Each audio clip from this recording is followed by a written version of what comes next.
What's going on, guys, and welcome to episode 539 of AskGSM, here today for Wednesday, March 27, 2024. I'm Graham GSM Matthews. Hope you guys are doing well and having a great week so far. 1 week out from WrestleMania week. Now, I am leaving that Wednesday that I record for Mania. Mania is obviously not on Wednesday, but I'm leaving for Philly for Mania week next Wednesday. So I'm hoping to record before I leave, get it up, get on the road, get there, do all that stuff, and all the usual Mania week stuff, obviously. Going to be very busy, per usual. I've never been to a Mania, and this will be my 6th one, whether it be as media or even as a fan. I've never been to a Mania in the past 7 years and have not been busy. Even when I've been home watching Mania for the past 14, 15 years, I have never not been busy. During Mania week, Mania weekend, this will be no different. But I should be back, or I will be back, by Monday, Tuesday. So this show should go uninterrupted. No having to record in advance, no having to be late. That could change, but as of right now, this show should go unaffected by Mania week, which is great news. One thing I did realize last week, this means absolutely nothing, but I thought it was cool. Today's episode 539, next week is episode 540. So for WrestleMania week, for WrestleMania 40 week, we're doing episode 540. Episode 540, Mania 40 week, it kind of, is perfectly timed that way. Completely coincidental, didn't do that on purpose, hardly even matters, but I thought I would point that out anyway. If you want to send in a question to the show, you could do so by tweeting me on the Twitter machine at WrestleRant with hashtag AskGSM. Find me on Facebook as well, facebook.com/Graham.GSM.Matthews. Drop a comment on the post I usually put up on Tuesday nights, if not on the wall itself. And last but certainly not least, drop your question down below in the comment section on this very video. I'll include your question in next week's edition. Couple quick things before we get started here. I know I already talked enough, so I'll make this quick, and we have a lot of questions to get to. A lot of interviews dropping here in the channel in the next week. Archive content too, but for fresh interviews coming up in the next week plus. We've got an interview with the Solomonster, Jason Solomon of House of Glory, notoriety, and his podcast, of course, but he's the commissioner and commentator for House of Glory, talking all about their promotion and their upcoming show next Friday. That interview is going to be dropping on WrestleRant Radio tomorrow in audio form, video form here on the channel soon after, possibly in article form as well. So keep an eye out for that. My interview with WWE Raw superstar Valhalla, a.k.a. Sarah Rose, Sarah Logan, what have you. She recently wrote a children's book, and I recently spoke to her all about the book and a recent booking on Raw, being back in WWE, her return run, and so forth. That'll also be back up, or also be up in video form, audio form, article form in the next week. My interview with Paul Heyman, soon-to-be WWE Hall of Famer. I've chatted with him before. He's an amazing chat, an amazing interview. That'll be up in the next week. Actually, probably the first of any of them. That'll be up on Friday in video form and in article form. Possibly in audio form on WrestleRant Radio next week. I'm not quite sure yet, but that'll be up soon enough as well. And then my interview with the man herself, Becky Lynch, the #1 contender for the Women's World Championship. That'll be dropping soon. She has a new book coming out. I'll be at the book signing on Saturday here in Connecticut. Looking forward to that.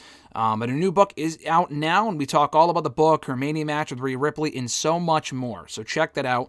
Coming soon here to the channel and WrestleRant Radio and a Bleacher Report in article form next week. So if you got all that, great. If you didn't, no worries. Go back and check it out. All the interviews dropping soon here on the channel. Never a better time to be subscribed and checking out content on the daily than right now here on WrestleRant. Let's get started here. Micah does it from YouTube. Their first question was, will fans turn on Cody Rhodes if he defeats Roman Reigns at WrestleMania, and how soon would you expect it to happen? Listen, that sort of thing is inevitable. I'll get to this in another question soon enough. Someone else asked something similar here on YouTube, and a couple questions away, so we'll get to that a little bit later on as far as the overall fan response to not just Cody, but like WWE and WWE superstars and wrestlers in general, and how fickle fans can be.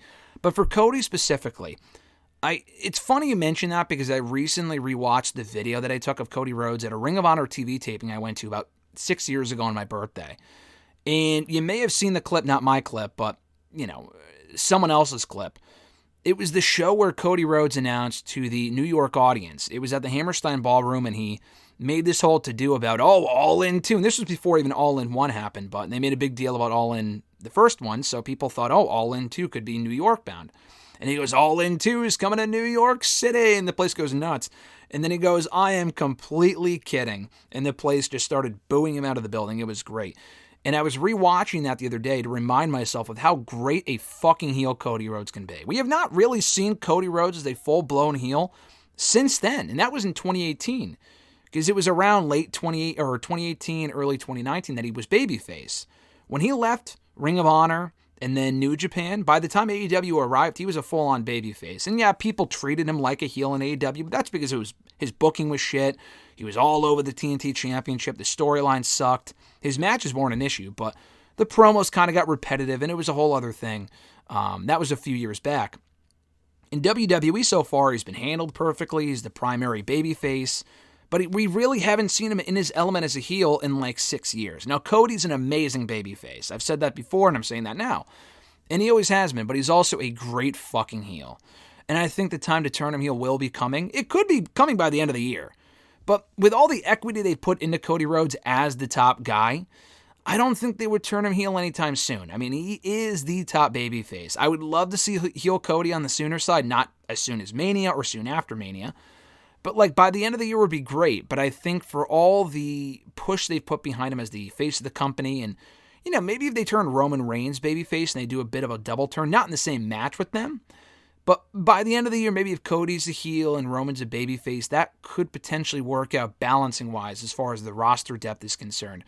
But that's not your question. Your question is, when do I expect him to get booed? I think it'll probably happen later on in the year. Not by an overwhelming majority of the audience. I don't think it's going to be quite John Cena's levels of bad from like 05, 06 when he was Super Cena. Cody Rhodes already has been pushed pretty aggressively. But it's a different time now than it was 20 years ago. Cody Rhodes is not John Cena. His promos are better. In the ring, he's arguably better than he was at that point. Cody Rhodes is great. And so far, they really haven't overexposed him to the point where people are thinking, oh man, it's Super Cena all over again. I don't know, the storytelling is just better. Cena did lose his fair share of matches here and there, but it just was never really consistent, and it never really mattered, and no one really cared. And he was also a made guy. Cody's not as made of a guy as John Cena was at that point. Cody Rhodes has yet to win a world championship in this company. But he's just been booked better. He comes across better in promos. He's a better underdog than Cena can be. And they're not really catering to that fan base that Cena was so popular with in the late 2000s. As much as they were, at that point, nowadays it's different. It's kind of appeasing everyone, all audiences. The internet audience, the casual audience, the kids, the adults, everyone else in between. And Cody Rhodes is pretty well liked by a majority of them. Not everyone, by a pretty good majority, I would say. Even then, though, if they were to have him lose at Mania again to Roman Reigns, which is not completely out of the realm of possibility, and I'll get to that a little bit later on, if they have him lose again, I can't imagine he would go on and continue to pursue that championship and not be booed. Because who the fuck would not be sick of the whole finish the story shit if he can't beat Roman Reigns twice? If he fails to beat him twice, how can anyone continue to rally behind this guy? At that point, he would just be a glorified loser. And I love Cody, the guy's great. But at that point, it would just fall on the booking as far as, how can I really give a shit about this guy if he can't win whenever it matters most? So he would get booed in that instance, but even if he were to win the championship, everyone loves a good chase. But when you win the championship, it's a whole other story. It's happened with almost everyone in the last couple of years, but really wrestling in general. When you hold the championship long enough, people kind of get sick of the same old. And people think it grows stale, which it can. It sometimes can grow stale, and even Bianca, during her recent year-long run as women's champion, she was a babyface that entire time. She was starting to get booed by the end there. She doesn't really get booed now because Bianca's great, but during the championship run itself, she started to get booed a little bit. Drew McIntyre, he's a heel now, but for a little bit there in 2021, he was starting to get booed because he was in the championship picture pretty consistently. The character work wasn't great, but he was good. And people were kind of getting sick of him in that top spot. As soon as he was out of that top spot, he wasn't really being booed as much. So Cody Rhodes could be no different. As long as he's in this top spot, he might be booed at some point. It's inevitable. How soon do I expect it to happen? Probably by the end of the year. They probably won't turn him heel by then, which would be organically great. And that even then might be too soon. I might be overestimating it. But as far as the boos, you're going to hear a lot more boos for Cody after he becomes champion. Maybe not the next night, but in the months that follow, for every obstacle he overcomes. People just can't get behind a long-term babyface champion because, truthfully, it does get boring. I get it. Is it worth booing these people? Probably not. Probably not to the extent that people take it to. But people are, fans can be fickle. So I think it would probably happen. You said if he defeats Roman Reigns, not if he loses. If he loses, it would probably happen a lot sooner. It depends on how long he holds the championship for. If he's champion for the rest of the year, which he could be, I don't think he will be, but he could be, then I could see it being booed by the end of the year because people just get sick of people in that sort of role for longer than a couple of months. His second question, if the title reign of Kofi Kingston got a proper ending, who should have Kofi dropped the WWE Championship to at the time? That's a great question. I'm trying to think back to, and this isn't really that long ago. It's only about a little less than 5 years ago that Kofi was the WWE Champion. He was champion for about 6 months, actually, for a pretty good, healthy, solid, well-booked run. He was never the guy or anything like that, but he had a great run for as long as he was on top, or as close to the top as he could be as WWE Champion at that time. He dropped it to Brock, which was awful. If it wasn't Brock, I'm trying to think, like, they weren't even really doing the brand. I guess they were doing the brand split. They brought back the draft. Brock brought the belt to Raw. Kofi stayed on SmackDown. The Fiend, who just won the WWE Universal Championship a couple weeks after Kofi dropped the belt, he brought the Universal Championship to SmackDown. So Kofi, if he was WWE Champion, I mean, I would have been fine with him dropping the championship to Orton because they had a pretty lengthy feud around that time. I would have been fine with him dropping the belt to Orton because they had a great feud, some really good matches. Orton had been champion in a couple of years by that point. That would have been serviceable, but Orton was always a setup guy, I think, for Kofi. He was never the guy to beat him for the belt, and I don't think he should have anyway. Orton ended up winning the WWE Championship from Drew about a year later anyway, so it wasn't really necessary for him to beat Kofi. Kofi going over decisively in the end of that feud was what made the most sense. So if it wasn't Orton, I mean, I would have had him lose it to Samoa Joe, honestly. I know he beat Joe on pay-per-view, maybe at Extreme Rules, I want to say, around that time. It was one of those pay-per-views. And like a nothing feud and nothing match, but Joe would have been the perfect guy to take that belt. But Joe was getting hurt, so maybe not, but like there was no one really even lined up. It was pretty clear they had no end game in sight for Kofi's run, which is fine at certain points because Kofi being champion for longer than he was would have been great. But it's like after a certain point, you have to start grooming people to be that next guy. In late 2019, they weren't grooming anyone to be the guy. There was a fucking point where Brock was champion and Goldberg were champions. They were both champions simultaneously within a couple of weeks of each other, within a couple of months of each other. That was terrible. You know, the Fiend becoming champion, he beat Rollins as he should have, but Kofi, there wasn't really anyone for him to drop that championship to that could have brought the belt to Raw in the 2019 draft. So, man, I don't really know. I'm not really sure. I'm just going to say Samoa Joe, because Samoa Joe had just already, again, lost his opportunity. But you could have run it back, and you could have had Joe beat him for that belt. Joe was just too good to not get a run of that championship at some point. So, I'm going to say Samoa Joe. His third question, let's talk about that ending to Monday Night Raw where we saw The Rock beat and batter a bloody Cody Rhodes in the parking lot. My question is, with the ending we got this past Monday and Raw going to Netflix, is the PG era finally over and will WWE be moving toward an edgier product? It's a good question. I don't think so. An edgier product, maybe in the sense that we might see more of what we got on Raw. A PG-14 product, probably not, and it's not even necessary. As long as we get more of what we got on Raw, that's totally fine. I mean, WWE, if we really think about it, has not been a full-on PG product in like well over a decade. I don't know if it was here that I mentioned it or somewhere else, but when Rock came back in 2011, he was swearing all the time. That to me was really when they kind of moved beyond the PG era. They were making sex jokes and a lot of subliminal jokes and shit like that, swearing and doing stuff that really wasn't PG. It has not been a PG product in a very long time. AEW certainly is not PG, but that's not a PG show. That's a TV-14 show. WWE has been a PG product for over a decade, but it really hasn't felt like one in a very long time. For as good or as bad as the product has been in recent years, to me it never really felt like a PG product, as much as it used to in like 08, 09, 2010, even early 2011. But I think an edgier product, what we saw on Monday with more cuss words. And I mean, the thing with The Rock, though, I don't think we're going to see everyone get away with that sort of thing. The Rock is The Rock.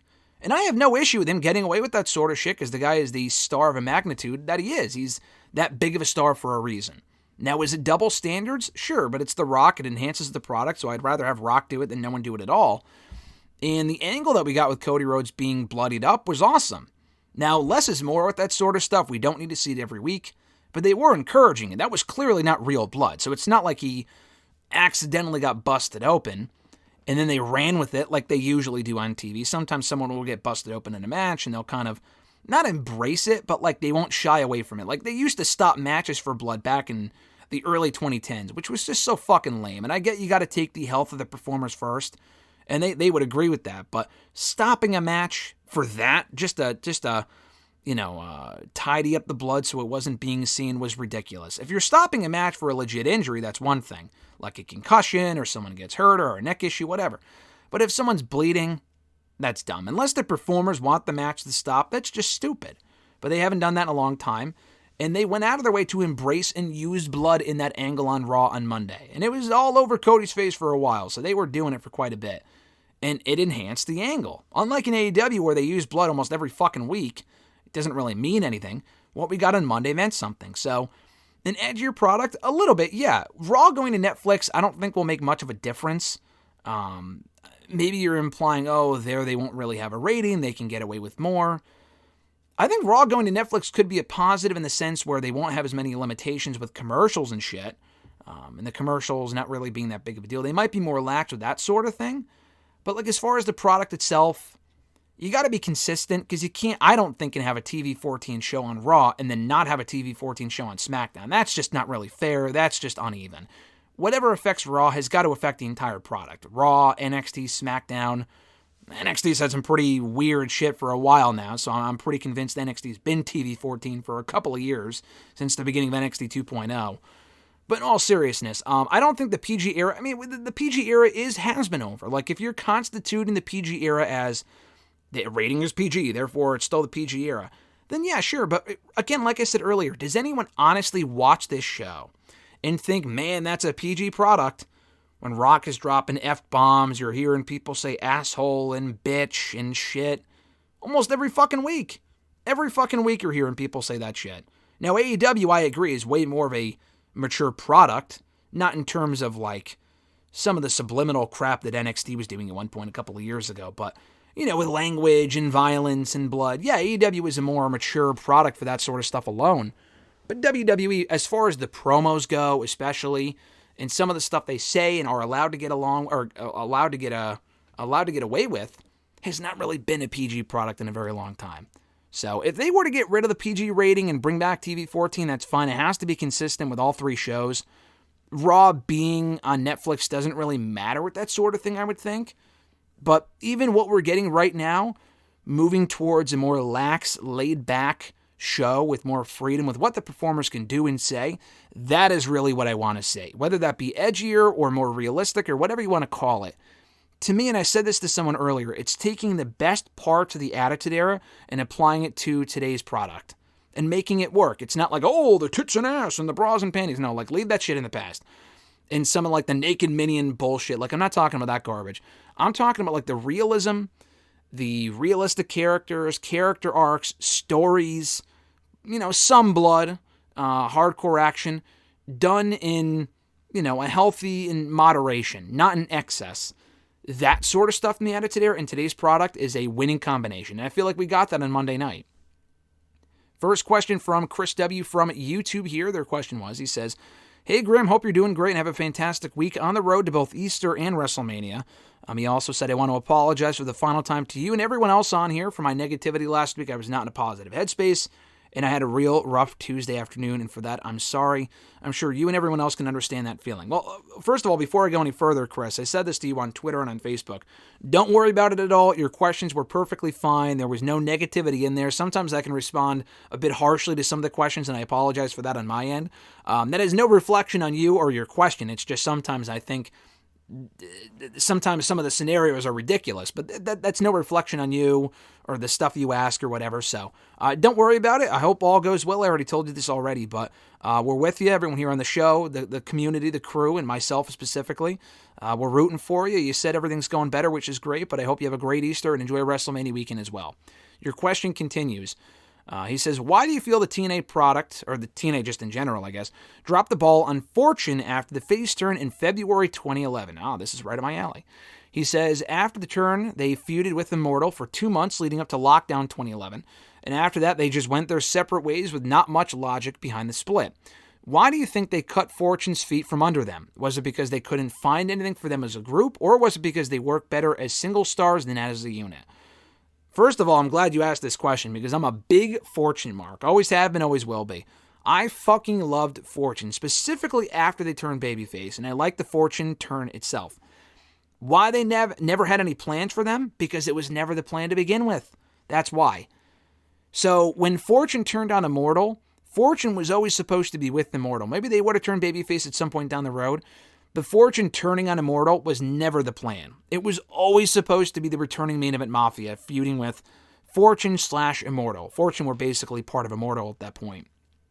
It was supposed to be Kurt Angle, Scott Steiner, both of whom did come back. Scott Steiner ended up turning heel and joining Immortal anyway. I think Kurt Angle did a while later. He also turned heel.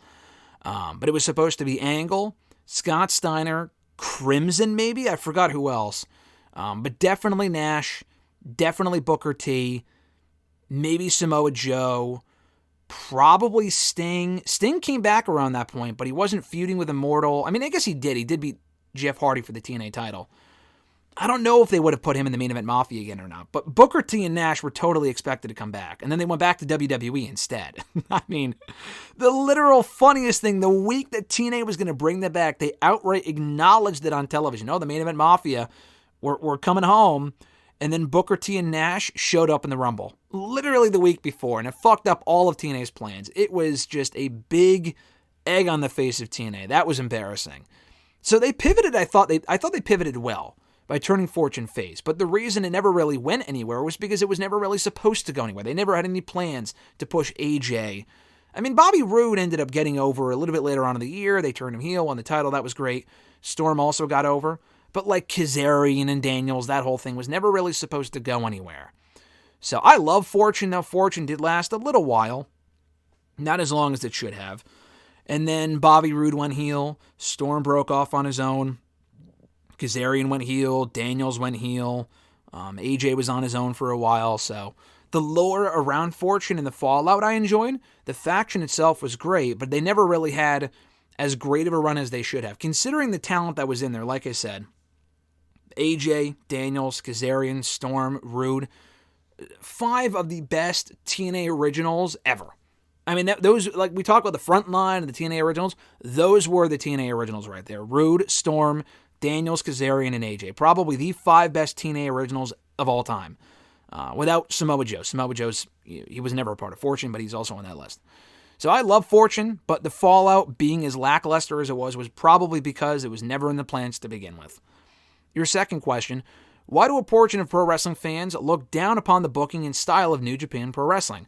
I understand they struggle with the language barrier and that Japanese culture seems alien to them, but I feel that kind of adds to the aura and legend of not just the promotion, but also the culture of the country. Is it a case of misunderstanding a different way of life in a different country, or is it blind ignorance because it's not what they want to know? Probably a little bit of both, but probably more so the latter. Now, I'll never pretend to say I'm a diehard viewer of New Japan, but people like that sort of style, and I'm not just talking like the hard-hitting style, I'm talking the booking and their sort of characters and stuff like that. And that's why it works. If New Japan was more like WWE, then it wouldn't be New Japan. That's the thing. Like, New Japan works because it is what it is. Now, they're in kind of a lull right now because they lost a lot of their top stars. Ospreay, Omega years ago, but like Ospreay, Jay White, Okada, Ibushi, among others, have all left for AEW, WWE, whatever. So they're kind of in a lull right now. But the New Japan product is still very enjoyable for what it is. It's definitely a nice alternative to what you see. Even in AEW, they're very much like New Japan as far as the stables go and logical booking, long-term storytelling, stuff like that. And a lot of the same stars that you would see in New Japan once upon a time are now currently in AEW. But it's still AEW's a modernized, not modernized, but like an Americanized version of New Japan. So if you like New Japan but want to hear more from the superstars and stuff like that, then AEW is probably for you.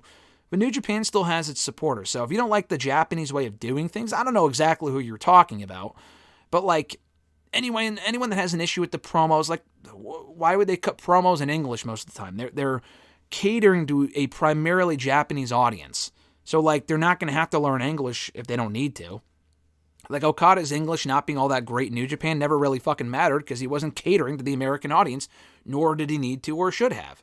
So New Japan is its own thing. I don't know why people wouldn't really get that and accept it for what it is. It's the same thing like with ECW back in the day. I don't really give a fuck about ECW or their hardcore style of wrestling, but it had its audience. It worked for a certain portion of the audience, and it had a lot of influence on their promotion. Same thing with New Japan. New Japan has had a lot of influence in AEW, and even WWE as well. WWE got AJ Styles at his peak from New Japan. They did not want AJ Styles when he came right out of TNA. If it wasn't for that New Japan run, I don't know if AJ Styles would have ever been in WWE. So New Japan has had a lot to do with the success of WWE and AEW over the years. And if you can't understand that, then I don't know what to tell you. Your next question here, who has the best spear in pro wrestling right now, Goldberg or Braun Breaker? I mean, Goldberg hasn't wrestled a match in over 2 years, so I'm not really sure you could say he has the best spear now. Let's say he was wrestling tomorrow, which I hope he's not, but if he was. Who has the best spear? I gotta go with Breaker. Like, if you're talking prime Goldberg, then maybe prime Goldberg in WCW. But of, like, the best spear between the two of them now, it's obviously Braun Breaker. Goldberg's fucking 50-something years old, 60 years old, whatever it is. Braun Breaker's spear is amazing. And even some of the other stuff he can do in the ring is just really, really impressive and astounding to see. The guy's great. So I love Breaker's spear. It's definitely the best spear in the business, I think. And a lot of people do the spear. You know, Edge, Roman, Bobby, among others. Braun Breaker's got the best of the bunch, and it's not even close. His last question here, who do you think are the worst stables in all the years you have watched professional wrestling? That's a tough question, because there's so many fucking bad ones, I probably don't even remember them. But, like, some of the shit that we saw in WWE, like The Core, and I really liked The Core early on, because they had some talent there, like Wade Barrett's great, Justin Gabriel, Slater were good. Ezekiel Jackson I liked. He wasn't great, but he was good. You know, he wasn't even that good, but he was okay. That faction was just fucking awful because they just never were really booked to look like a threat. They were complete losers. Wade Barrett, unfortunately, had similar success in the League of Nations years later. Again, a group with a lot of talent. Rusev, Del Rio, Barrett, Sheamus. But they fucking sucked. All they did was lose to Roman Reigns, among other people. That faction was awful. You could say like the Social Outcasts, the Jobber. It was like the Job Squad of 2016. That lasted all of a couple months. That didn't really go anywhere. Stardust and the Ascension was god-awful. This is like the dying days of Raw in 2015. This is like when shit was really bad and about to hit the fan. In TNA, like TNA's had a lot of dumbass factions. Aces and Eights, I did like at certain points. Largely, it sucked. That was not a good faction. The Beatdown Clan had potential. It didn't really go anywhere, but it had potential. I'm trying to think of other like bad factions. Like TNA's had a lot of factions. I liked Main Event Mafia. I liked Immortal. World Elite was all right. Fortune I liked. I mentioned that. Immortal was whatever. I'm trying to think of other ones from TNA's history. I know Aces and Eights was pretty fucking bad though. They ruined any momentum that TNA had at that point. 2014, 2015. I'm trying to think what other factions they had. I don't remember. Those are just the top two promotions that come to my head. I'm sure there's many more factions that I don't like. I do not give a fuck about Metaphor. We've talked about them here on the show before. I know you've asked about them, Chris, among other people. The worst pro wrestling faction I've ever seen, probably not, but they're just so, I just don't care about them at all. I know they're supposed to be heels, so great, but like, man, they're just way too overexposed. They're on the show every single fucking week, and they're just not that good. I've just never really give a shit about Noam Dar. The group sucks. But, yeah, I mean, those would probably be among them. I would also say the Authority, not for the talent in it, but for as much as they were overexposed. The Authority was really bad. From, like, late 2013 to early 2014, they were all over the show, and they were fucking awful. So, yeah, there's other factions for sure. The Nightmare Factory in AEW, the Nightmare Collective with Awesome Kong and Brandy Rhodes. Man, that was awful. Cody Rhodes' little nightmare group sucked. There's been a bunch of them in AEW too. Bang Bang Scissor Gang, the one that we just got at AEW, also was terrible. So there's quite a few that come to mind. Jordan B. from YouTube, his question was, if you can go back and rebook any one past WrestleMania from top to bottom, which WrestleMania would it be? I would go with WrestleMania 29. Some matches I would do are The Rock as the WWE Champion versus CM Punk and John Cena for the WWE Championship. Cena wins. Oh, fuck that. I know Cena was going to win regardless, but Punk really should have retained, but whatever. Dolph Ziggler versus Chris Jericho for the World Heavyweight Championship. No DQ, not no contest. No DQ match. Ziggler wins. Caitlyn defending the Divas Championship against AJ Lee. AJ wins. Wade Barrett defending the Intercontinental Championship against The Miz, Jack Swagger, Alberto Del Rio, Cesaro, in a ladder match with The Miz winning for the Intercontinental Championship. Team Hell No as the Tag Team Champions, and Kofi Kingston, the U.S. Champion, versus the Shield, winner take all. The Shield win. That's the match they did at Extreme Rules a month later anyway. Brock Lesnar and Mark Henry. Mark Henry would have been babyface, he says. Brock wins. Sheamus versus The Undertaker. The Undertaker wins. And finally, Ryback versus Randy Orton. Ryback wins. Did you say the World Heavyweight title? You did. You did put the World Heavyweight Championship on there, and you said Ziggler would win. All right, that's not a bad card. I'm probably just going to go with that one as well. Mania 29 to me is just so fucking weird because that show sucked. And that's probably the biggest Mania where I thought there were so many different possibilities for what you could do, and they did none of them. Now, in a perfect world, I would have loved to have seen Rock and Brock, but they were never going to do Rock and Brock because they really wanted to finish off the Cena Rock story. But you know what? Fuck it. I take that back. Fuck it. Do Rock and Brock at Mania 29. I had always suggested Stone Cold and Punk. That would have been amazing. We never got it, obviously. I would have wanted to see that, so I would have done that match. I would have done Cena versus The Undertaker. That would have been sick. We did end up getting it, actually, at WrestleMania 34, but it was like 2 minutes. So that would have been my primary card, were those 3 matches.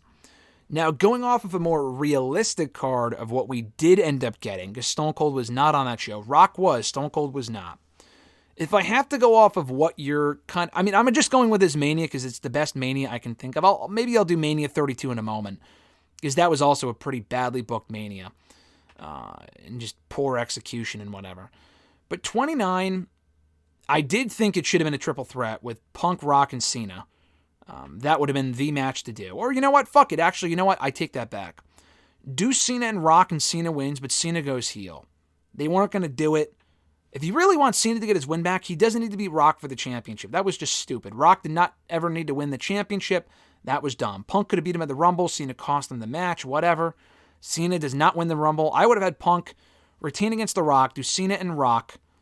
That's not the main event. They did not need to go on last again.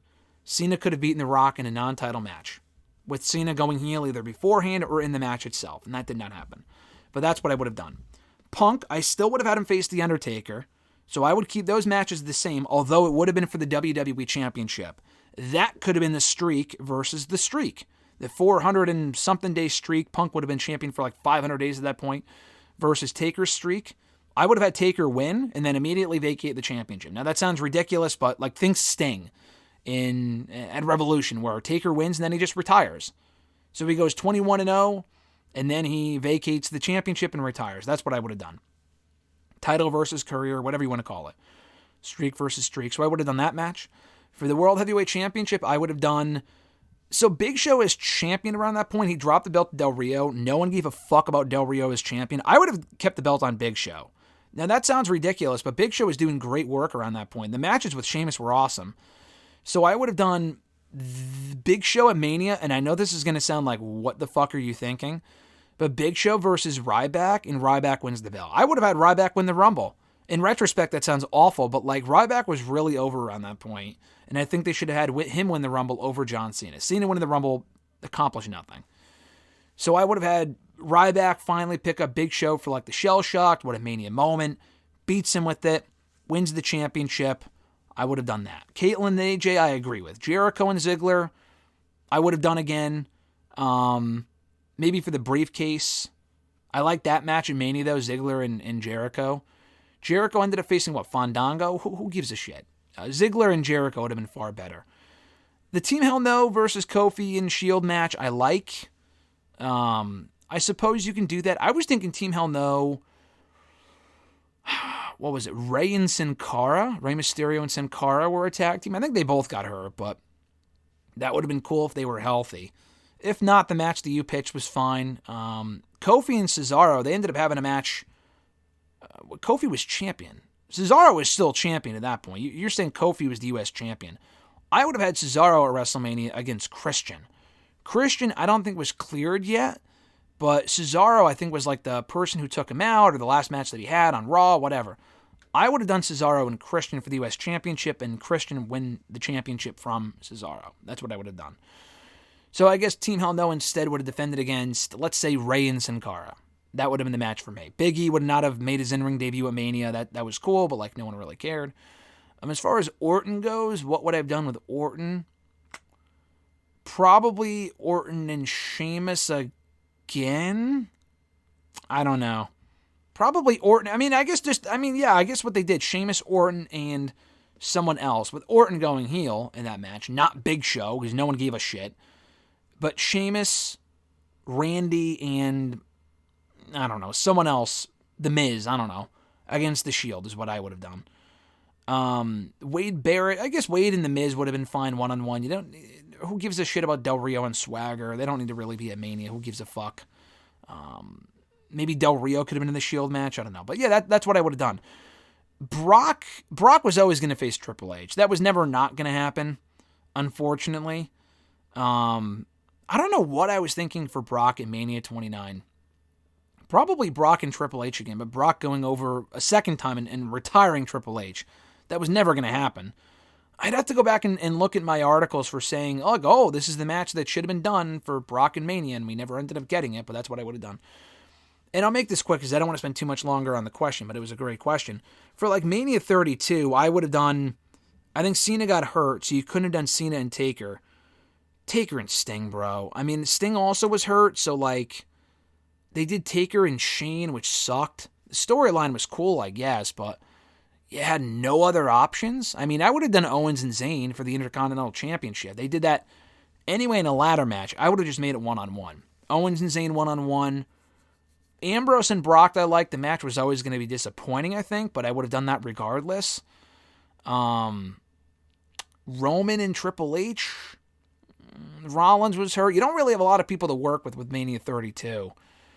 So maybe Bray. I would have done Bray Wyatt and the Wyatt family versus either a New Day, like League of Nations. Who gives a shit? Who cares? They did Uso and the Dudleys. I like that match. That was on the pre-show, though. What else? I like the women's match. The women's triple threat was great. What else was even on the show? Oh, man. I don't know. Those are the matches. I don't know who Taker would have faced instead, though. Sting would have been perfect, but Sting got hurt. That's the problem. Cena got hurt as well, so they couldn't do either one of those matches. That's why they pulled in Shane McMahon. Man, I don't know. Mania 29 was a lot easier to book, so let's go with that one. Or Mania 25, too. Mania 25, I would have done Cena and Batista, because Batista was back by that point. Batista came back the next fucking night. The Cena show, the Cena Edge show shit was terrible. Hogan and Cena would have been cool, but I think Hogan didn't agree to do the match or something. Hogan was pretty fucking beat up at that point, but it was an option. I would have done Cena and Batista, though. I feel like that would have made the most sense. Swagger and Christian for the ECW Championship. They did that on TV, but not at WrestleMania. I would have done it at Mania itself. I rebooked this whole Mania at some other point, too. I'd have to go back and look at my notes, but those are my... and I would have kept Shawn and Taker on the show. Orton and Triple H, probably not. So, I rebooked that whole Mania. I got to go back and look at my notes, though, because I've done this all before, and, it depends on what Mania we're talking about here, but each show could have been booked better. So, those are some of the worst Manias, 32, 29, 25, all disappointing. Could have been much better booked, given the people they had in place for each of those shows. Anyway, as we move on here, we're almost 40 minutes in, and we have so many more questions to go. I apologize. Brandon A. says, what's up, GSM? As usual, hope all is well. I saw a video yesterday about how Seth Rollins is on his way to becoming the next Mr. WrestleMania. The guy who did the video made the argument that he has not had one single dud throughout his entire WrestleMania career and is often one of the best matches. The match against Triple H may have been his worst singles match, and that was one of the better matches for Mania 33. So far, he has had 2 Shield matches, Orton and then the cash-in, Triple H, the triple threat IC title match. Brock, Owens at COVID Mania, Cesaro, Cody, and Logan Paul. With 2 potentially great matches coming up for him at WrestleMania this year, He can add 2 more to his resume. I tend to agree with the assessment. What about you? If not, who do you think comes closest to Shawn Michaels for having consistently good to great WrestleMania matches? I mean, yeah, Shawn is Mr. WrestleMania. The only other person I would say comes close is The Undertaker. Now, not every match was great, but it's not just about... If you're talking about in-ring quality, then yeah, Rollins would probably be closest to that. If you're just talking about Mania in general, I think of Taker. I mean, the guy had, 21 fucking consecutive matches at WrestleMania, 23 consecutive matches. Some of those sucked early on, some of those sucked later on. But from, 22 wasn't good. 21 with Orton was great. 22 was what it was. 23 with Batista, great. Edge, 24, great. 25, obviously greatest match of all time with Shawn Michaels. 26, one of the greatest main events of all time with Shawn Michaels. 27, Triple H, great. 28, Triple H, great. 29, Punk, great. And then from there was kind of scattered. Largely, they were duds. But Taker comes close. And all of those matches were bigger than most of what Rollins has done at WrestleMania. So I would still say if it's not Shawn, then it's Taker. If you're talking... I don't know how many great matches Taker's had to bad, what the ratio is there. It's probably, I don't know. I don't know what the exact ratio would be. I'm not great with math. He's probably had more duds at Mania than bad matches, than great matches. But that one amazing match tops anything Seth Rollins has ever done at WrestleMania. That one match with Shawn, if you don't include the second one, which was also incredible. If you're talking consistently great performances, then yes, I would probably go with Seth Rollins in the past 10 plus years, and all the great matches he's had. So, yeah, I'd probably go with Rollins as well. His second question, why do you think it's so hard for wrestlers to not only get over, but stay over as their alignment of babyface or heel?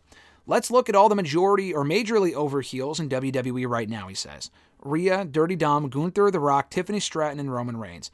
The only ones who get booed more often than not are Roman Reigns and Dirty Dom. And even to this day, with Roman Reigns... with his popularity continuing to decrease, which I'm not sure about that. People go fucking nuts every time Roman shows up, so I'm not sure how accurate that is, but whatever. He says he is still cheered and acknowledged by large parts of the audience. Drew McIntyre seems to be more of a tweener, get more of a tweener reaction, even though he is in a full-blown heel mode. The Rock gets cheered more than he gets booed now, too. He can still get the crowd to turn against him at times, but it seems like as soon as he actually is committed to being a heel, the fans started cheering him. On the flip side, the big-time babyfaces are doing pretty well, such as Cody Rhodes, Randy Orton, Seth Rollins, LA Knight, Jey Uso, Bayley, Bianca, and Becky. However, the bookers have to be super careful when it comes to how they are booked.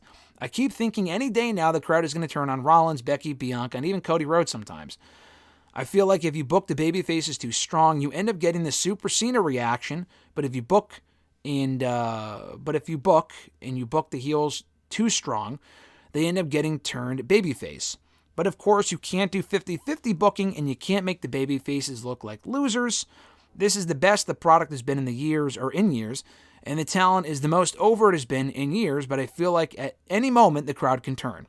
How can Triple H and the writers craft stories to keep the heels getting booed and the faces getting cheered without walking on eggshells?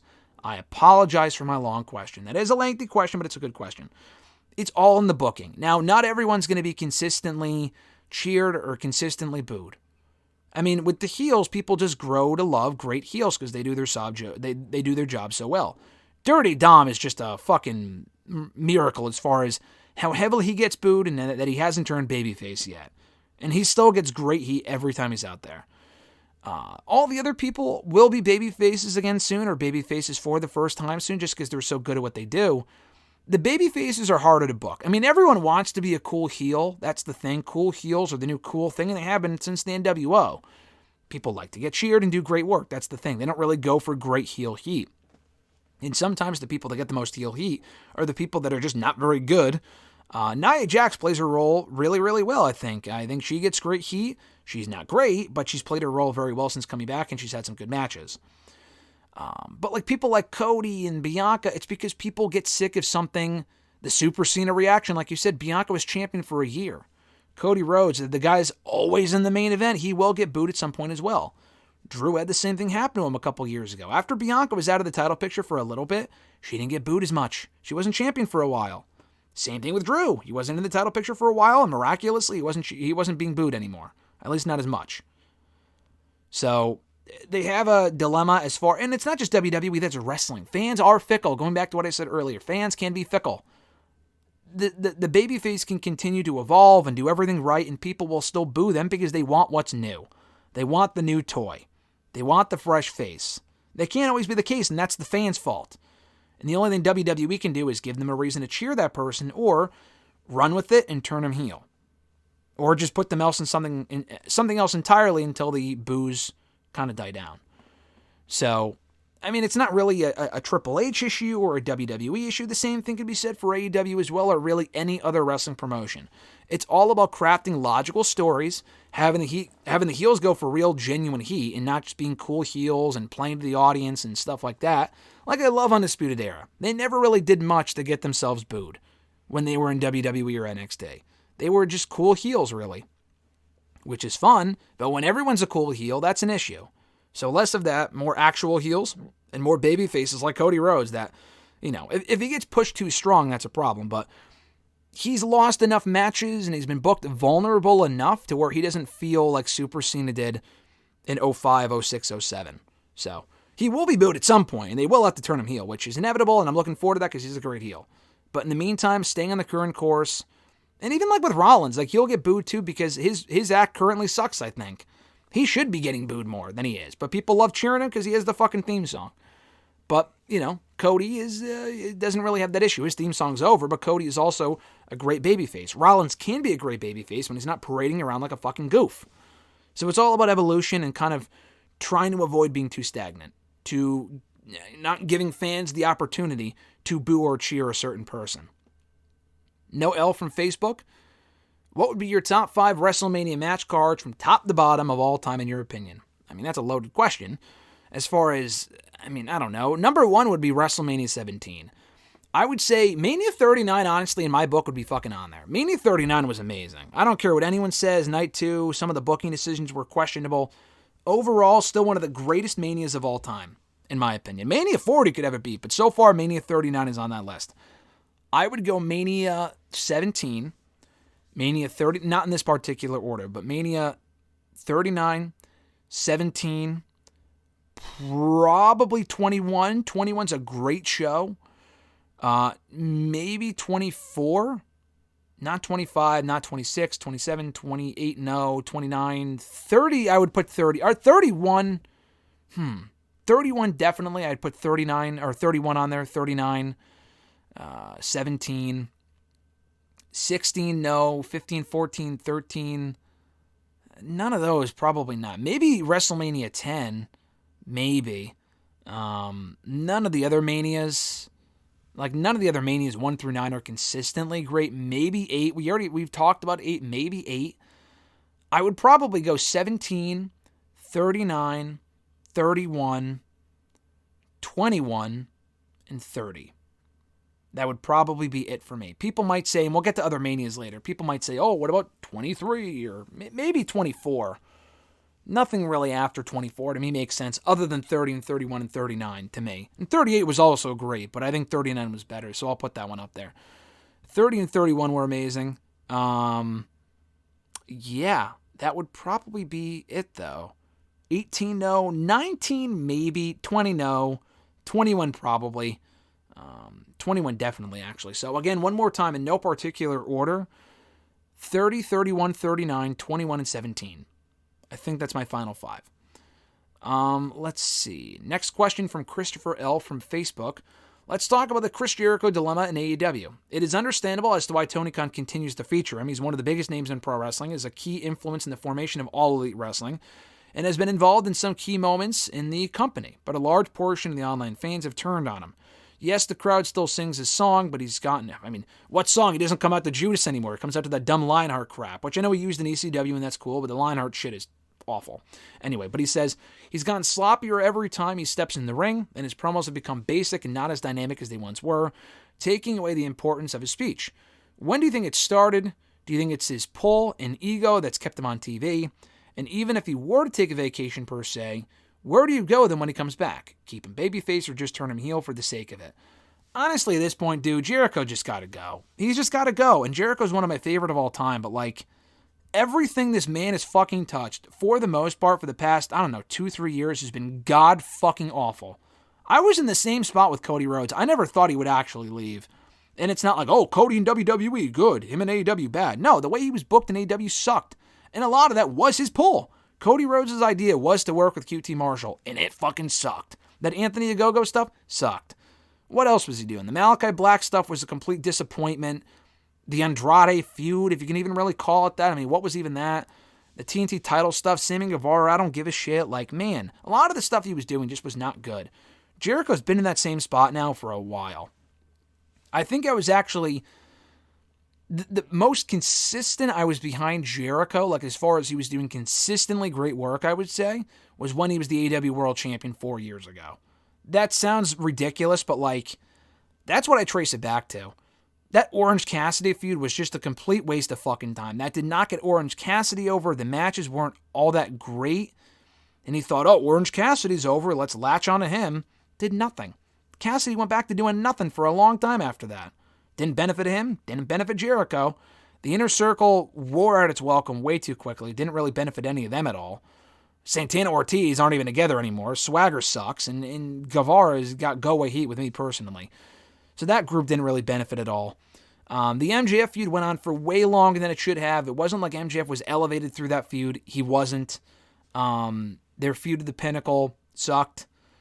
What else did he do? The Eddie Kingston feud went on for way too long. Some of the early stuff early on in that feud was good, but again, most of it was a waste of time. Jericho Appreciation Society sucked. The Danielson matches were good. His run as Ring of Honor World Champion in the ring was really good. The creative stuff he was doing fucking sucked, but in the ring it was good. And then we get to 2023. What has he done what did he do last year? The Adam Cole feud was fine. I thought it would have been better. The matches were good. It wasn't great, but it was okay. The stuff with Darby and Sting was okay. Ricky Starks was good. Didn't really benefit Starks. Starks beat him twice clean. Went nowhere after that. That's not really a Jericho problem, but, didn't really go anywhere. So I thought he had a good 2023, but it wasn't great. And then, what else happened? They feuded with, did they feud with the Elite? No, that was Blackpool Combat Club. So what else did they do last year? Oh, he feuded with Ospreay, and then Guevara and the Don Callis family, which never fucking ends. That was not good. Teamed with Omega, which was stupid.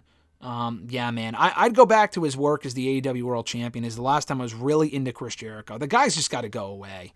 He's been around for so long and has not taken any breaks to the point where, like, you're right. If he were to leave and come back, what do you even do with him? As a babyface, he's not really all that interesting. But as a heel, like, if he's just going back to doing the Jericho Appreciation Society shit, then no thanks. So I don't even really know, honestly, what the fuck you would do with him. No clue. And I don't really care. So you're right. There is a Chris Jericho dilemma right now in AEW. It's impossible to care. We don't have to like it, but we got to get used to it because apparently he re-signed for like 5 years 2 years ago. So he's got a couple years left and he's not going anywhere. Lucky us. Your second question. I've read reports that Trick Williams got such a natural star reaction from the SmackDown fans that they are considering continuing the rivalry with Carmelo Hayes when both are on the main roster. Do you see them continuing the story on Raw or SmackDown, and how would you book the story? Do you think the story has enough mileage for the main roster? It does. The story is great, but it's not going to be handled the same way it has been in NXT. In NXT, the video packages and the Prime Target videos they did for the feud last night on NXT were great. It's not going to take center stage. You're not going to see that type of long video for that feud on the main roster. There's a lot of people that watch Raw and SmackDown that do not watch NXT. Trick Williams will inevitably do well on the main roster, no doubt about it, as will Carmelo Hayes. But that's not it's not to say that everyone is currently watching or paying attention to NXT. So you put that feud on Raw or SmackDown, you're going to have to re-educate everyone as to why this feud is important. So no, I would not continue the feud on Raw or SmackDown. You can have them feud in NXT, blow it off Mania weekend. There's no reason to do more than one match. The story's been going on long enough. Call up Carmelo, move on.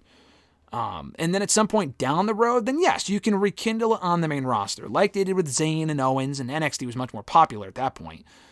But yeah, after Carmelo's been on the main roster for a while, you can call up Trick and rekindle the rivalry there, or keep them apart and then rekindle the rivalry down the road, or just reunite them or whatever. Either way, I would not translate the feud from NXT immediately to the main roster. I feel like that would be a mistake, because they're not going to get the same focus on the main roster as they have been in NXT, and that's not going to help either guy in the long term. Plus, you want to establish both guys. Neither one of them to the main roster audience, for the most part, is not established. So they should not be feuding with each other, therefore no one really gets over. Your next question. Adam Copeland defeated Christian to become the TNT champion in a hell of a fun match last week. According to sources, he's planning on bringing back the Cope Open to attract younger wrestlers to step up to the plate and gain experience with the veteran, which I actually kind of like despite it being another open challenge. I agree.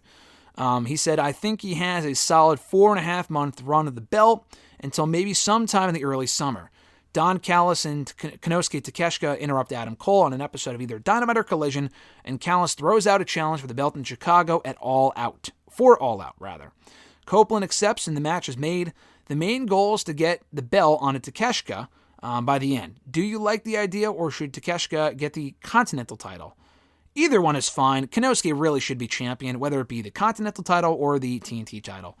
Copeland and Konosuke is not a match I ever expected to see, but here we are. That's totally fine. I don't really know who from the roster would benefit the most from beating Copeland. I'd say Ricky Starks, but he might be on his way out. Him, or trying to think of another heel on the roster. Malachi Black would be cool. I don't know what his deal is as far as whether he's resigning or what's going on. I don't know if he's sticking around, if he's hurt, what the fuck. So I would say give one of them the TNT title, probably Malachi, and then give Takeshita the Continental title. Or reverse it, that's fine too. As long as both of them get singles gold at some point and they have enough of fucking titles to go around, that's really what matters to me. The next question of his, who is the more complete performer of the two, Stone Cold Steve Austin or The Rock? Great question. This is a loaded one, so I won't spend too much time on it, though. I would say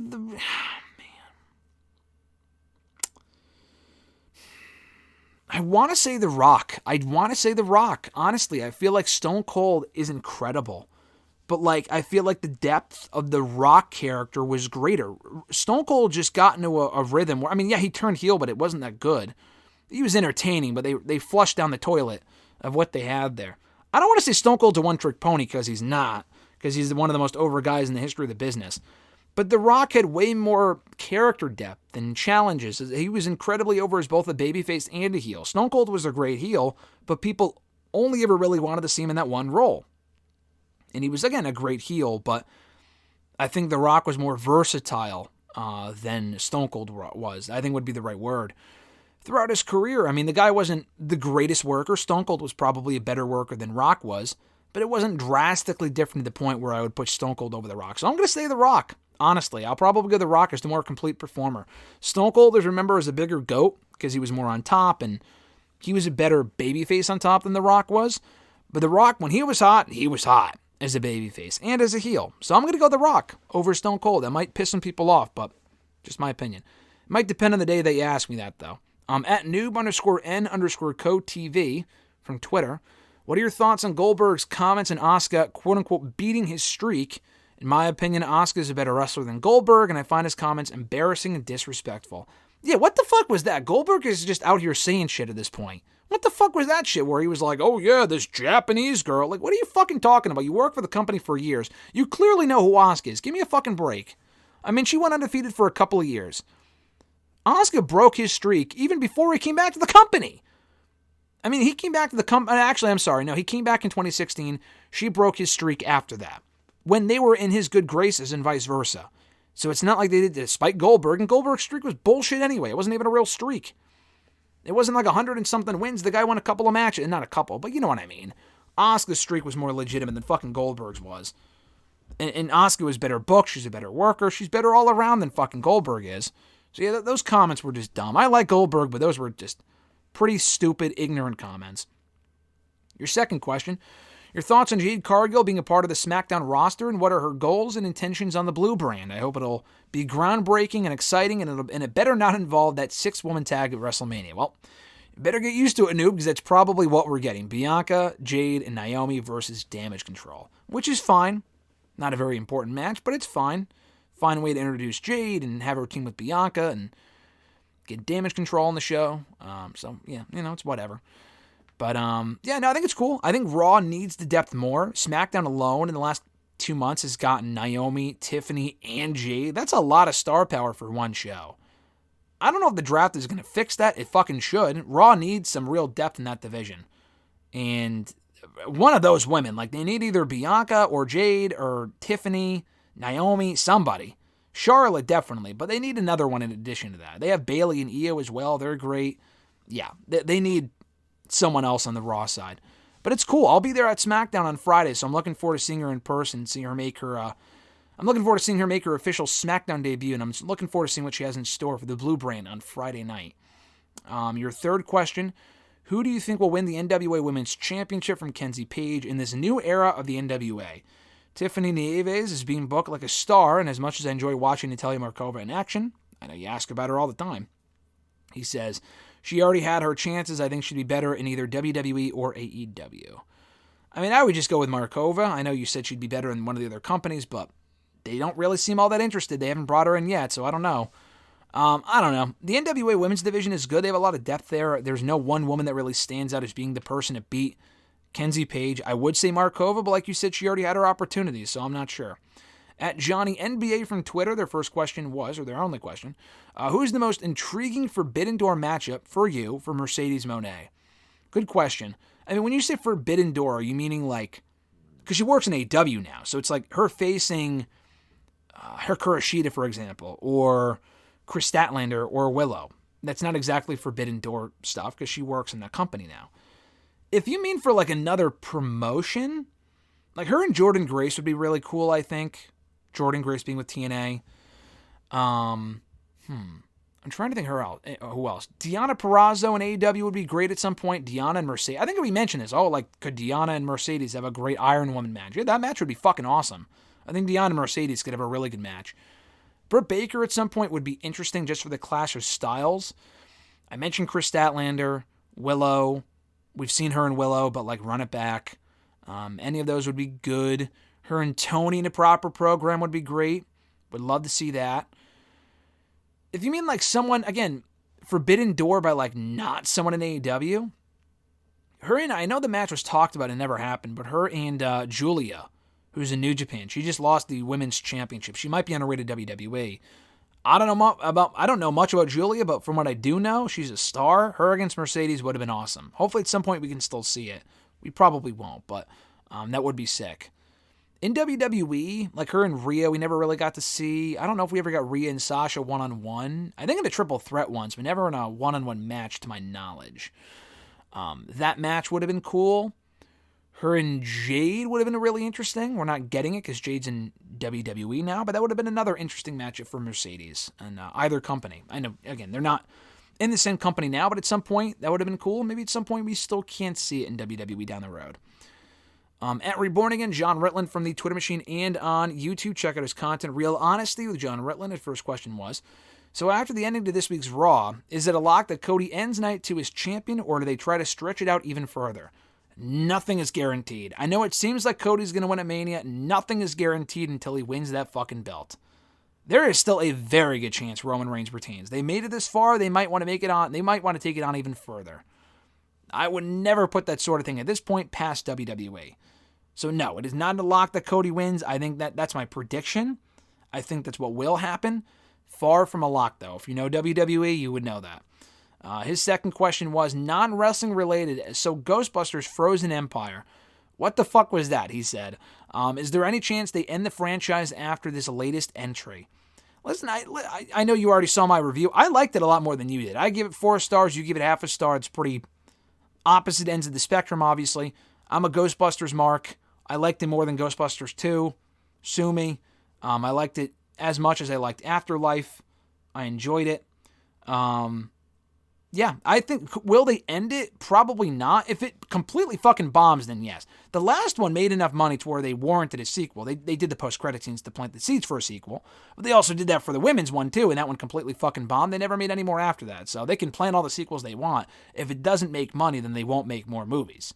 So I don't know what financially it's looking like. I think they will make more. I really liked it, though. That's just me. I thought they did another nice job of, with the throwbacks and the callbacks, and the story itself was okay. The Ghost Girl shit was a little weird for me. But I like the cast, funny moments, got the OGs back, no Sigourney Weaver, that was disappointing.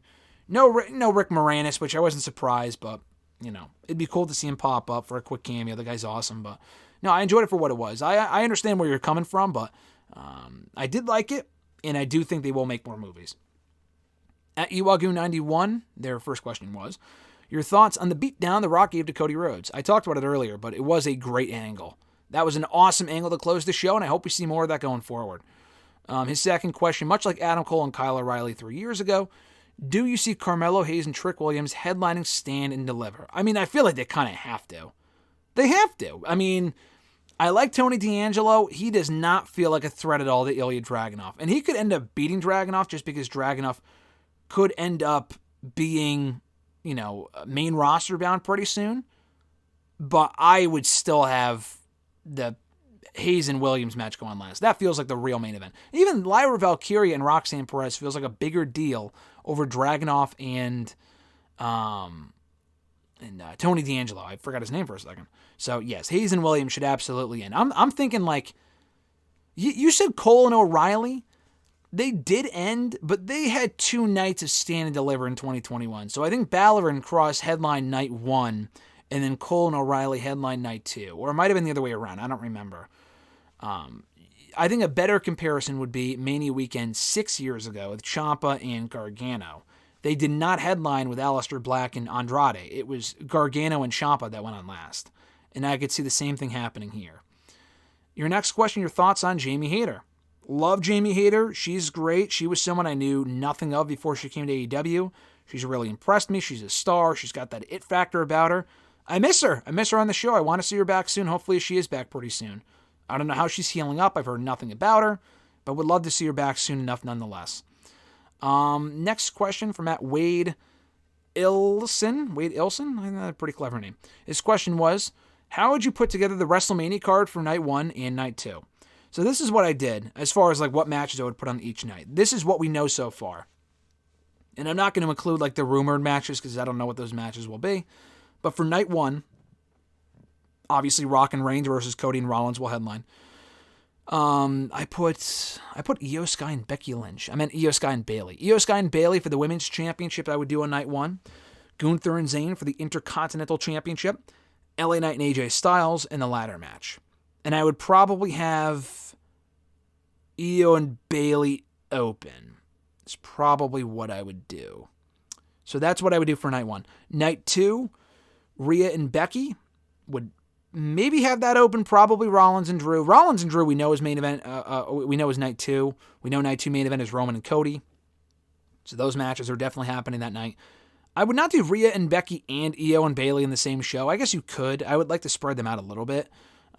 Rhea and Io, Ripley. Rhea and Io? That doesn't make any sense. We've seen that match before and it's great. Ripley and Lynch on night 2, probably opening. Jimmy and Jay on night 2, and then the Triple Threat United States Championship match between Logan Paul, Orton, and Owens is what I would do. At JDJCW555 from Twitter, their question was, hey Graham, does the Ruthless Aggression era have a case for being the only era in WWE history with no bad WrestleManias? I've been thinking about this lately, and with it being WrestleMania season, and I've come to this realization over the last couple of weeks, WrestleMania 19, 20, 23, and 24 are routinely considered among the best WrestleManias. And WrestleMania 21 and 22 are really good as well. Not saying these shows are perfect. No wrestling pay-per-view will be, he says. But I think someone could put these Manias on and have a perfectly good time with them. Sorry for the longest question, by the way. For reference, I consider the Ruthless Aggression era to be from mid-02 to July 21st, 2008, when WWE went PG. Well, I don't. I think the Ruthless Aggression era is really from 02 to 05. That's just me. I don't think I guess you can consider 06, 07, and 08 to be a part of it. I hate the era bullshit, like, oh, what year is this? We've had no eras since then. Like, everyone considers the last 16 years to be the PG era. When in reality, it's been like the Triple H era, the reality era, the Punk era, this era, that era, oh god, the terrible era, stuff like that, the Authority era. So I would say, you said like 21 is pretty good, but 19, 20, 23, and 24 are better. I completely disagree. 21 is better than probably any of those other Manias, personally. I don't really give a shit about 20. 19's very good. 23 is good. 24 is great. But anyway, to your question, are there any bad Manias in that bunch of that era? The answer is no. They're not. I would include 18 in there as well. 18's not bad, it's good. The first bad Mania after 17 would have probably been 25. 25 was just not good. That was not a good show. Very disappointing for the 25th anniversary. I remember even thinking that then. That was just not a good Mania. But 19 was very good. 20 was good. 21 is great. 22 is good. 23 is very good. 24 is great. So, yeah, probably it would be the only era, quote-unquote, with no bad Manias. But, I mean, if we're in the Triple H era now of creative, you could say so far the same thing about him. It's not as big of a track record, but I don't really think we've had a bad Mania. I mean, I guess 36, but that had no fans. Since then, or 35, 37, 38, 39 were all great shows. Good to great shows. They progressively got better. All three of them. So, so far, we've had a pretty good streak of Manias. I hope 40 can continue that. That might put the other one, balance that one out as far as being on par with that. But until then, you're probably right. I can't think of another streak of Manias that were as good from like 17 or specifically 19 to like 24. 17 to 24 realistically, but like some of those were better than others. 17 is the greatest of all time. 18 is not great. That's like the WrestleMania 34 of that era, I would say. What was it? 19 is very good. I would say 19 to 24 is the best streak of Manias, probably of all time to this point. The Average Grunt from Twitter. What do you consider to be the second biggest show of the year for WWE? SummerSlam or the Royal Rumble? Growing up, I always considered it to be SummerSlam since it often has big marquee matches that rival WrestleMania. But more recently, I think the Rumble might actually be number 2, considering it plays a direct role in the shaping of Mania every year. I would agree. I think SummerSlam, to me, used to be number 2, but it's been the Rumble for a while. I mean, whether the Rumble delivers or not, people always look forward to the Rumble more than SummerSlam. And SummerSlam can be great, but it's the only big four without a real gimmick. Mania is Mania. The Rumble has the Rumble. Survivor Series has had War Games and brand supremacy in the Survivor Series matches. SummerSlam doesn't really have any of that. It's a show that's like the Mania of the summer, really is what it is. But I do think Rumble is the bigger show of the two at this point. And arguably it could have been since the start, but especially in recent years, in my opinion. At E138 from Twitter, how many titles do you think will change at WrestleMania 40? And do you think Gunther's reign will actually end at the same event as Roman's reign? As Reigns' reign is what he said specifically. I think there's a chance. I'm going back and forth. I think Roman's losing. He fucking should anyway. Gunther losing, I think he is losing. I hope he doesn't. I think there's a decent chance that Chad Gable could cost Sami the win or turn on him or whatever. I'm hoping Gunther retains. Could they change both in the same weekend? Yeah, they could do one on one night and then the other one on the other. They could totally do that. That's what I would do anyway. So, I would have Gunther lose only if it was to Chad Gable. So, that being said, no, I would have Gunther retain and Roman lose. But yeah, could they do both if they wanted to? Sure. I mean, they could totally do both and separate it across the 2 nights because they have 2 nights now and they can do that sort of thing without overshadowing the other moment. Their next question is Christian Cage the greatest TNT champion, and could Adam Copeland surpass him? He could surpass him. I don't think he will, though. Christian Cage has headlined pay-per-views with that belt. Copeland has not. He's headlined Dynamites as the challenger. Just Christian Cage, it's not just the in-ring work, it's like the character work. And Copeland's great, but Cage's heel work in the last 9 months has been outstanding. And he really elevated that belt to a point where it arguably has never been before. So no, I don't think Copeland will surpass him. Anything's possible. The open challenges, to me, are not enough to really make you a great champion. Christian did the exact fucking opposite, never had open challenges, and ended up being the best TNT champion we've ever seen. So, yes, I think he's the greatest TNT champion, and I don't think Copeland will surpass him, although it's possible. Last question. Are you interested in the Twisted Childhood universe, and could it dethrone the MCU? So, Emmanuel's talking about the Winnie the Pooh Blood and Honey movies, the fucking, this is a real thing, by the way, the Bambi movie, Peter Pan, like horror movies. They're turning it into a cinematic universe, which is the dumbest fucking thing I've ever heard. But I will watch them probably. I watched the first Blood and Honey movie. It was absolutely just terrible. One of the worst movies I've ever seen.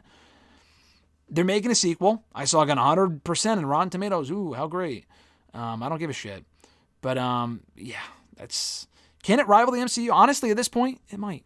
With the way the MCU is going, it could very well rival the MCU. To me, there's no question about that. But in all seriousness, it's funny that they're doing that. Everything's a cinematic universe at this point. They're just having fun with it. Who gives a shit? It sounds atrocious. Sounds like some of the worst content I'll ever consume. But I'll consume it anyway because I just like watching bad movies sometimes. And that's going to do it, guys, for episode 539, over 3 pages, almost 4 pages, basically. It's on the 4th page. Questions. A lot of questions, a lot of content, a lot of answers. Appreciate you guys sticking it out, listening here today. It's been awesome. We'll be back next week for Mania Week. A lot of content going up this week. Next week, please stay tuned. If you haven't already, please subscribe. Check out all the interviews. WWE 2K23 gameplay. 24 gameplay starts after Mania, so stay tuned for that as well. Reviews and Q&As and so much more. Exclusive content, maybe a few live reactions along the way. Subscribe now and never miss a single video here on the channel. If you want to send in a question to the show, you can do so by tweeting me on the Twitter machine at WrestleRant with the hashtag AskGSM. Find me on Facebook as well, facebook.com/graham.gsm.matthews. Drop a comment on the post I usually put up on Tuesday nights, if not on the wall itself. And last but certainly not least, drop your question down below in the comment section on this very video. I'll include your question in next week's edition. Have an awesome one, folks. I'm Graham GSM Matthews. Enjoy WrestleMania week coming up, and I'll catch your ass down the road.